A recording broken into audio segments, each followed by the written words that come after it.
اللہ رب العزت ارشاد فرمایا وَاذْكُرْ فِي الْكِتَابِ إِبْرَاهِيمَ إِنَّهُ كَانَ صِدِّيقًا نَبِيًّا۔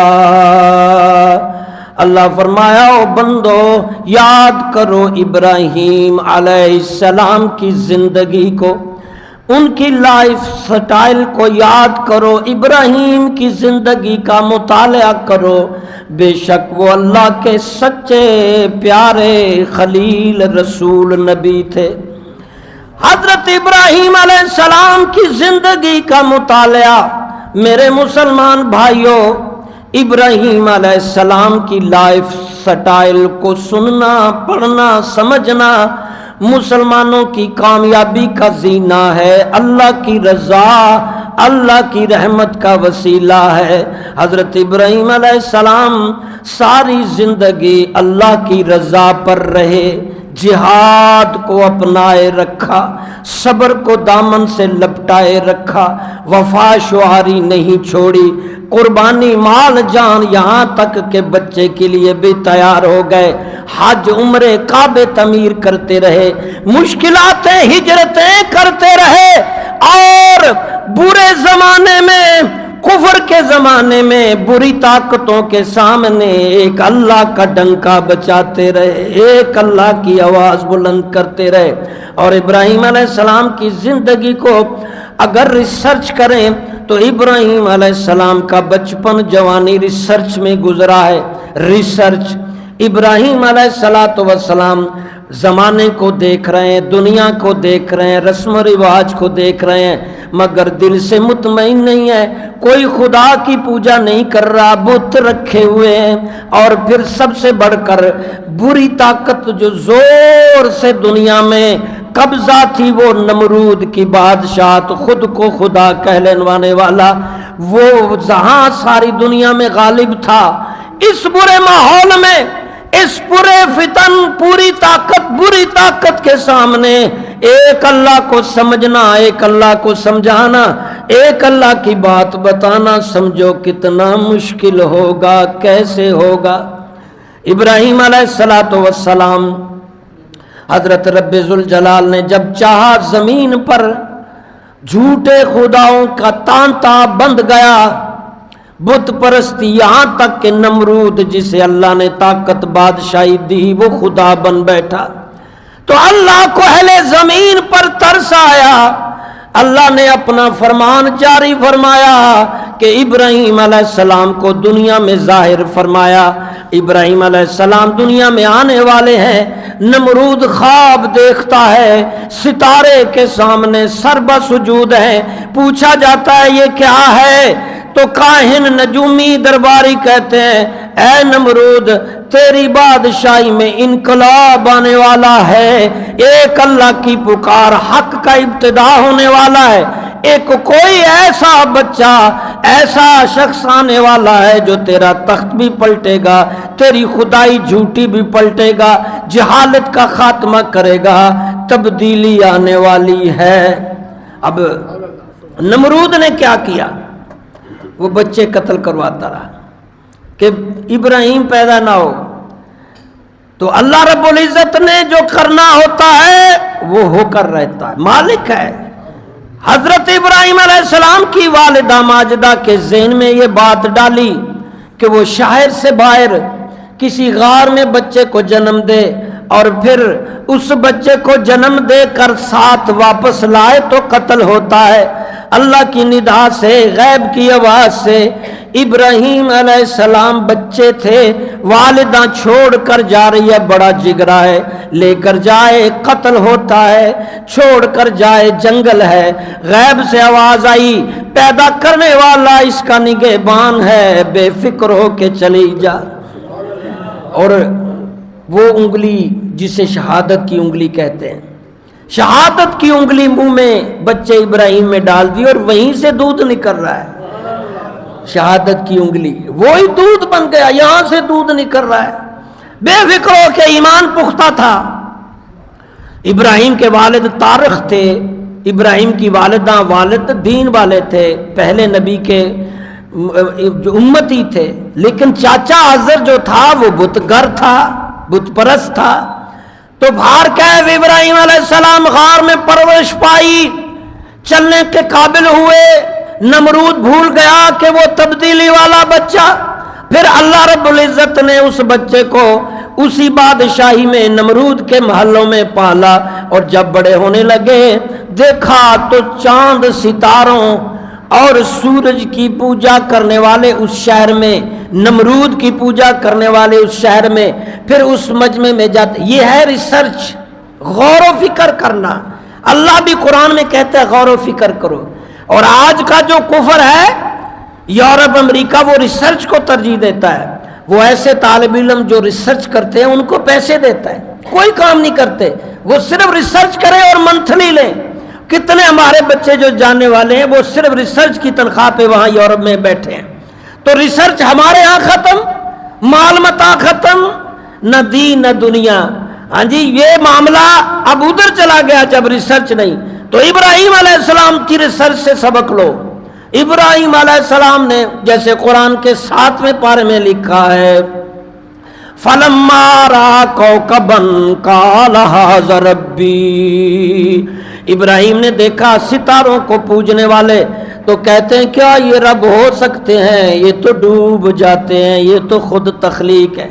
پھر دوسرے دن دیکھا فَلَمَّا رَأَى الْقَمَرَ بَازِغًا، جو سورج چاند کو پوج رہے تھے ان کو دیکھا تو چاند بھی ختم ہونے والا ہے، چاند بھی مٹ جاتا ہے، چھپ جاتا ہے، یہ بھی کسی کی تخلیق ہے۔ اور پھر فَلَمَّا رَأَى الشَّمْسَ بَازِغَةً قَالَ هَٰذَا رَبِّي هَٰذَا أَكْبَرُ۔ پھر وہ دعوے دار سامنے آئے جو سورج کو پوجتے تھے، بڑا ہے یہ، ستاروں سے، ستارے سے بھی بڑا ہے، چاند سے بھی بڑا ہے، یہ بڑا خدا ہے، مشہور تھا، ہاذا اکبر، یہ بڑا خدا ہے۔ اور پھر وہاں ابراہیم علیہ السلام کی ریسرچ آتی ہے، فرماتے ہیں یہ بھی ڈوب جاتا ہے۔ فلما قال لا، میں ان چیزوں سے محبت نہیں کرتا۔ اور پھر بتوں کی ریسرچ، بتوں کی طرف آتے ہیں۔ قرآن کہتا ہے وَإِذْ قَالَ إِبْرَاهِيمُ لِأَبِيهِ آزَرَ أَتَتَّخِذُ أَصْنَامًا آلِهَةً۔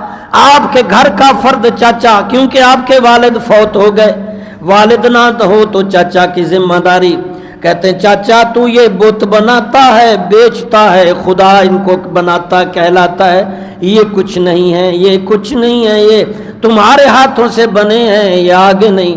یہاں تک کہ بتوں کو پکڑ کے سرے بازار کہتے ہیں یہ سن نہیں سکتے، بول نہیں سکتے، مدد نہیں کر سکتے، یہ خدا نہیں ہو سکتے، یہ خدا۔ دلیلیں، ریسرچ، غور و فکر ہو رہا ہے۔ اور یہاں تک نہیں رکے، بڑا مشکل ہوتا ہے کسی بڑی طاقت سے ٹکر لینا۔ اب یہ دیکھو نا، امریکہ کے ساتھ کوئی ٹکر نہیں لے رہا۔ میں کہتا ہوں یہ ایران کی بہت بڑی کامیابی ہے کہ اس نے ٹکر لے لی ہے۔ بڑی طاقت خود ہی پہلے سے سارے لوگوں کو لائن میں لگا کے رکھتی ہے، IMF کے ذریعے، جیسے پاکستان بھی لائن میں ہے، سارے یلے ملے ٹھلے کھلے سب تھلے۔ ہاں جی، بڑی طاقت کے ساتھ آنکھیں ملا کے بات کرنا، ان کی طبیعت مرضی کے خلاف بات کرنا، ایسا ہی ہے جیسے موت کو دعوت دینا۔ ہاں جی، دیکھا کبھی کسی اسلامی ملک جن کو کہتے ہیں اس کے کسی بادشاہ نے امریکہ کو برا بھلا کہا ہو، یا امریکی صدر کو سنا ہے؟ کبھی دیکھا ہے؟ کبھی شاید کسی بادشاہ، وزیر پاکستانی، سعودیہ، کسی بھی ملک کا وہ کہہ رہا ہو کہ یہ برے ہیں۔ اب تھوڑا سا ایران سٹینڈ ہے، کوئی نہیں، پہلوان کا نام لے کے ڈرتے ہیں، سر جھکا کے چلتے ہیں۔ ہاں جی، مگر یہ لاتوں کے بھوت باتوں سے نہیں مانتے۔ میں نے بھی اپنی جوانی میں بڑی جہاد کی ہے، پہلوانوں کے ساتھ لڑتے لڑتے، اب تو خیر بوڑھے ہو گئے، فارغ ہو گئے، سدا بادشاہی اللہ کی ہے۔ اب تو مہربانی آپ کی، ہمیں برداشت کر رہے ہیں، ٹائم گزر رہا ہے، ورنہ ہمارا ماضی بڑا تابناک تھا۔ ہاں جی، بڑا لڑتے تھے، صحیح، اب نہیں، اب ختم۔ رحم کرو گے دعا لو گے، نہیں کرو گے بھائی تمہاری مرضی، اللہ کوئی اور سبب سے۔ ابراہیم علیہ السلام نے سپر طاقت نمرود، اور یاد رکھیں ہر دور میں باطل اور حق دونوں آپس میں معرکہ آرا رہتی ہیں۔ اور آخر اللہ فرمایا حق غالب آتا ہے، باطل مٹ جاتا ہے۔ وَجَاءَ الْحَقُّ وَزَهَقَ الْبَاطِلُ إِنَّ الْبَاطِلَ كَانَ زَهُوقًا۔ 15واں پارہ۔ یاد رکھو جب حق باطل ٹکرائیں یقینی طور پر باطل مٹتا ہے، باطل مٹنے کے لیے بنا ہے، حق غالب آتا ہے۔ اور سب سے بڑی بات، حق ہمیشہ کمزور اور تھوڑے لوگوں میں۔ ابراہیم اکیلے، حق والے اکیلے، باپ بھی فوت ہو گیا، چاچا بتگر ہے وہ بھی ان کا ساتھی، فیملی کا کوئی ممبر نہیں، محلے دار کوئی ساتھ نہیں، کوئی جماعت، کوئی فوج، کوئی اسلحہ نہیں، مگر ایک ساتھ ہے، وہ ہے ذات باری تعالی ہے، اسی کے دم سے ہے کائنات میں دم، وہ مالک اصل بسات ہے، باقی کوئی ساتھ نہیں۔ اور پھر یہ ہوا جیسے قرآن کہتا ہے، بت خانہ ایک دن خالی دیکھ کر ابراہیم علیہ السلام کے دماغ میں ایک نئی ریسرچ آئی، نئی سوچ، تحقیق۔ ریسرچ دماغ وہ کرتے ہیں جو موبائل سے خالی رہیں، اگر موبائل دیکھتے رہیں تو ریسرچ والا دماغ ڈیڈ ہو جاتا ہے۔ اور انہوں نے بڑا طریقے سے ہمارے بچے ریسرچر جو ہیں فارغ کر دیں، جو کر رہے ہیں وہ باہر جا کے، ملک سے باہر، شام و شام سب کچھ بند، صبح صبح شروعات، یہاں رات جاگنے کی تکلیفیں، دن کو سونے کی عادتیں، الٹ پلٹ سب نظام۔ تو باہر کے حضرت ابراہیم علیہ السلام کے دماغ میں ایک نئی ریسرچ آئی، نئی سوچ آئی کہ اس قوم کو بت کے خلاف، بت پرستی کے خلاف کیسے کیا جائے، ایک اللہ کی طرف کس طرح بلایا جائے۔ اب نئی ریسرچ آ گئی، انہوں نے دیکھا بت خانہ خالی ہے، بت ہی بت ہے۔ ابراہیم علیہ السلام نے کلاڑا پکڑا، کسی بت کی ٹانگ توڑی، کسی بت کا ہاتھ توڑا، کسی کی آنکھ توڑی، کسی کو زخمی کیا۔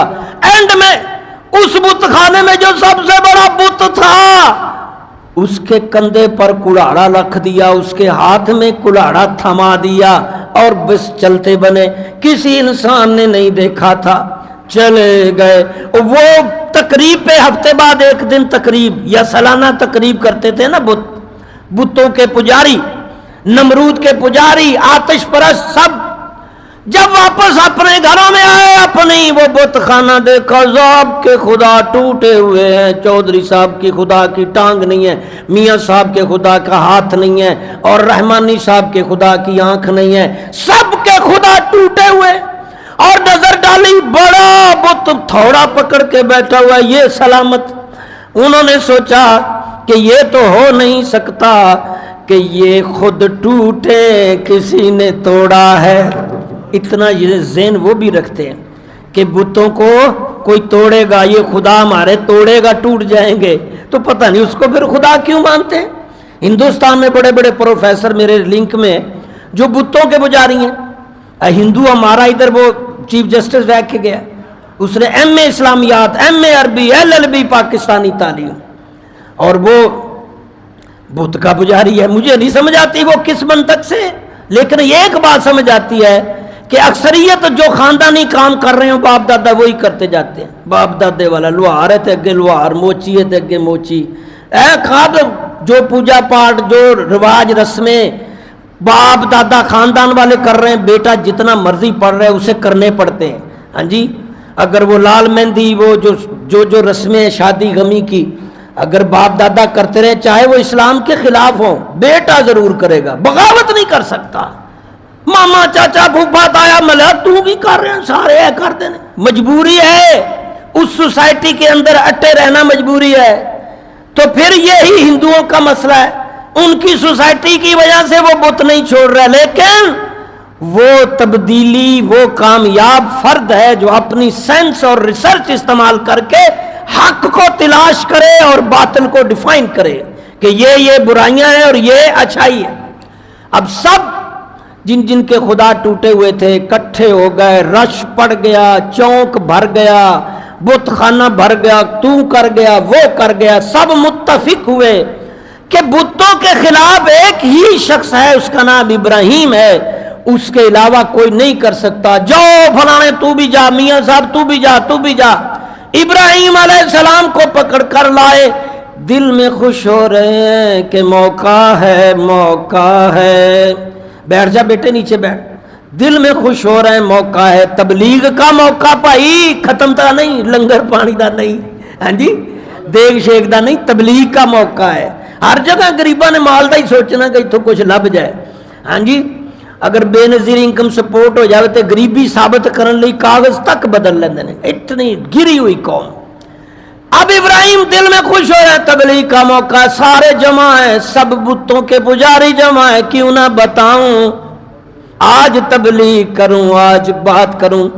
یہ ڈر بھول گئے کہ سارے ماریں گے، دشمن ہیں. مارنے سے بچانے والا بڑا ہے. جس کا رب پر توکل ہے وہ کبھی ضائع.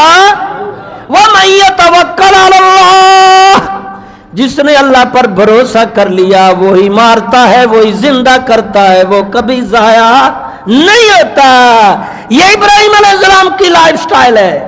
ابراہیم علیہ السلام نے ان سارے بت کے پجاریوں سے کہا، مجھ سے پوچھ رہے ہو کہ میں نے یہ توڑا ہے؟ یہ پہلے تم اپنے خداؤں سے، تو چوری سے اپنے خدا نو پوچھ، لت کنے پنی ہے؟ تو اپنے خدا سے میاں صاحب بازو کس نے توڑا ہے، آنکھ کس نے؟ یار تو اس خدا سے ہی پوچھ لے، وہ خود بتائے کہ کس نے کیا ہے. برجستہ سب نے کہا یہ بول نہیں سکتے. کہا جو بول نہیں سکتے، جو سن نہیں سکتے، تمہاری مدد کیسے کریں گے؟ اور عقل کے دو ہاتھوں سے بنا کر، ہاتھوں سے بت بنا کر تم پوچھتے ہو، خدا سمجھتے ہو، سجدے کرتے ہو، الہ سمجھتے ہو. تمہارے جیسا بے وقوف کوئی دنیا میں نہیں ہوگا. خدا ممکن ہی نہیں جو چیز تم نے بنائی ہے. خدا وہ ہے جس نے تمہیں بنایا ہے. اس طرف تبلیغ کی، ریسرچ کی. لیکن کیونکہ رواج ہمیشہ غالب آتے ہیں، جیسے آپ ہم سب دیکھتے ہیں ہمارے اندر رواج پورے کرنے نے مذہب جائے بھاڑ میں، اللہ رسول کا فرمان جائے بھاڑ میں. ہم نے رواج، اس رواج کی خاطر بیچنا بھی پڑے، قرض بھی لینا پڑے، یہ نہیں سوچتے. میں شام کو کافی لوگوں کو موٹیویشن کرتا رہتا ہوں کہ اسلام کو فالو کرو، رواج کو نہیں. او جی فلانا انج کہ فلانا، نہیں ہو پا رہا، میرے سے بھی نہیں ہو پا رہا، لوگ نہیں لائن میں لگ رہے. تو حضرت وہ سارے رواج کے باندھے ہوئے بت پرست مجبور چپ، کوئی جواب نہیں. جب کسی بات کا جواب نہ ہو تو پھر غصہ، تشدد. بات کی جب دلیل ختم ہو جائے نا، کسی سے بھی آپ بات کر رہے ہیں، مد مقابل کے پاس نالج نہیں ہے، وہ باپ ہے، آپ کا بھائی ہے، ماں ہے، یا کوئی بھی تعلق، اگر اس کے پاس آپ کی بات کا معلومات یا دلیل نہیں ہے تو وہ آپ کے کردار پہ اتر آئے گا. تو انج تینوں گندا، کیونکہ اس کے پاس اور کچھ نہیں ہے، نالج نہیں ہے، وہ آپ پر چڑھ دوڑے گا. تو انج، یا اس کا جو محب ہوگا، ماں یا تیرا پیو انج، تیری ماں انج. وہ جو بات ہو رہی اس کی دلیل نہیں، شخصی پر آ جائے گا، اسی پہ یہ غصہ. جب دلیل ختم ہو جائے، قرآن فَبُهِتَ الَّذِي كَفَرَ، ابراہیم علیہ السلام کا جب ٹاکرا ہوا نمرود سے، اس کے بعد پھر نمرود کی بارگاہ میں ابراہیم علیہ السلام گرفتار ہو گئے، قید ہو گئے، نمرود سے مناظرہ ہو گیا. اللہ رب العزت نے قرآن میں فرمایا، ارشاد فرمایا، قال ابراہیم ربی الذی یحیی و یمیت قال انا احیی و امیت. نمرود کے سامنے پیش ہو گئے، گرفتار کیے گئے. نمرود نے کہا میں خدا، تو کون سا خدا لے کے آیا؟ ابراہیم علیہ السلام کی یہاں ریسرچ دیکھیے، کہنے لگے میرا وہ خدا ہے، رب الذی یحیی و یمیت، رب وہ ہے جو زندگی دیتا ہے، موت دیتا ہے. زندہ وہی کرتا ہے، یہ سارا نظام اسی کا ہے، موت بھی اسی کے پاس. اب یہ آخری آپشن زندگی موت کا واقعی کسی کے پاس نہیں. اگر سمجھو، ساری دنیا مارنا چاہے نہیں مار سکتی، باری دنیا بچانا چاہے نہیں، وہ یہ آپشن اللہ نے اپنے ہاتھ میں. اب اس کے پاس سمجھ یہ آئی کہ اس نے جس کو سزائے موت ہے چھوڑ دیا، جس کو چھوڑ دیا تھا اس کو ابراہیم سمجھے یہ نہیں، ڈفل ذہن ہے. آگے قرآن کہتا ہے قال ابراہیم فإن اللہ یاتی بالشمس من المشرق فات بہا من المغرب. اللہ رب العزت نے قرآن کے تیسرے پارے میں ابراہیم نے کہا خیر میرا رب وہ ہے جو مشرق سے سورج نکالتا ہے، مغرب میں طلوع کرتا ہے. خدا بننے والے تو اب ایسا کر، مغرب سے سورج نکال، مشرق میں غروب کر دے. فبہت الذی کفر، یعنی آگے سے کوئی جواب نہ آئے تو غصہ آتا ہے اللہ یار۔ ویسے بھی اپنے سے کامل بندے سے بحث نہیں کرنی چاہیے، ان کی تو بینڈے کی کوا سفید ہی ہوگا، فضول ٹائم ضائع نہ کریں، ہاں سینسیبل شخص سے بات کریں۔ لیکن ابراہیم علیہ السلام کیونکہ پیغمبر تھے، وہ ہر اس کی سٹیپ بائی سٹیپ۔ اب فبہت الذی کفر، لا جواب فرعون ہو گیا، لا جواب ہو گیا۔ واللہ لا یہدی القوم الظالمین، اللہ فرمایا ظالموں کو ہم ہدایت نہیں دیتے۔ پھر ابراہیم علیہ السلام کو تشدد اور چیخا دنیا کی اب تک سب سے بڑی جو بھٹی بنی، چیخا بنی، وہ نمرود نے ابراہیم کو جلانے کے لیے بنائی، میلوں جس کی تپش۔ لیکن ابراہیم علیہ السلام جب ڈال دیے گئے، قرآن نے کہا کہ ابراہیم علیہ السلام پہ آگ کو کہ گلزار ہو جا، ٹھنڈی ہو جا، اور ابراہیم علیہ السلام نہیں جلے، سلامتی سے نکل آئے۔ اور پھر یہیں پر نہیں رکے، آگے بڑھتے رہے، ہجرتیں بھی آئیں، مشقتیں بھی آئیں، مگر اللہ کا دامن نہیں چھوڑا، اللہ کی سربلندی، اللہ کا تبلیغ اعلان کرتے رہے، آگے بڑھتے رہے۔ انشاءاللہ مزید اگلے جمعے گفتگو